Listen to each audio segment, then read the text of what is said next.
Chapter 57. All points something. Emily watched Jake throw himself into the work like a tiny, stressed-out detective with a caffeine addiction. It had been days. He slept in bursts, ate only when she shoved food his way, and talked about nothing except finding other magicians. Meanwhile, her life was dissolving. Her job sat abandoned, her nerves were shot, her hope that Aaron and that weird woman might reappear was fading fast. She found herself doing pointless tasks just to keep herself from screaming. Making sandwiches Jake didn't touch, washing clothes, picking up spare clothes from Aaron's house for Jake to wear, making more food they both picked at. Eventually, she left the TV on just to drown out the sound of their breathing. She sat on the couch with her head in her hands, silently begging the universe for something, anything to do. "Oh no," Jake said quietly. Emily's head snapped up. "Oh no, what?" Well, Jake said, dragging every syllable out like he was rewinding a tape by hand. "Well, what?" Emily snapped. Jake winced. "Do you know what an all-points bullhorn is?" Emily blinked. "A what?" "A bulletin," he corrected quickly. "The cop says it on TV." Emily stared at him. "Jake, what happened?" He swallowed hard. "The police think you kidnapped me?" Emily's eyes went huge. "They what?"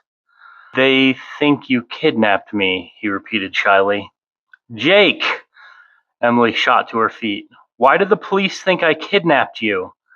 Jake shrugged helplessly. "I assume since Gent can't come here, he told them something to make them come get us for him?" "Assume?" Emily's fists clenched at her sides. "Aren't you watching Gent?" Jake flinched. "Not exactly. Why aren't you watching him, Jake?" Her voice was cold and dangerous. "A few reasons," he whispered. "What reasons?" Emily pressed, each word like a button she wanted to break. Jake curled up, pulling his knees to his chest. "He resists my power somehow, and he's boring. It's scary." "He's boring?" Emily stared down at him. "Yeah?" Jake said in a small voice. Her anger evaporated all at once, leaving panic behind.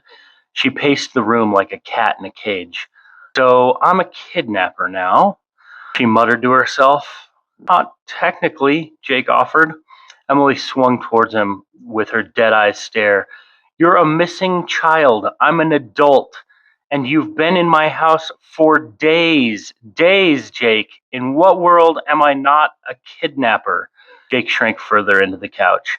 Emily resumed pacing. "So the police will come here. I'll just tell them to leave." "No, that's stupid. I'll tell them they searched the house, they found nothing, so that they file it normally. But if it's, God forbid, a SWAT team..." "No, that's fucking insane, Emily. Would they send a SWAT team? Am I panicking?"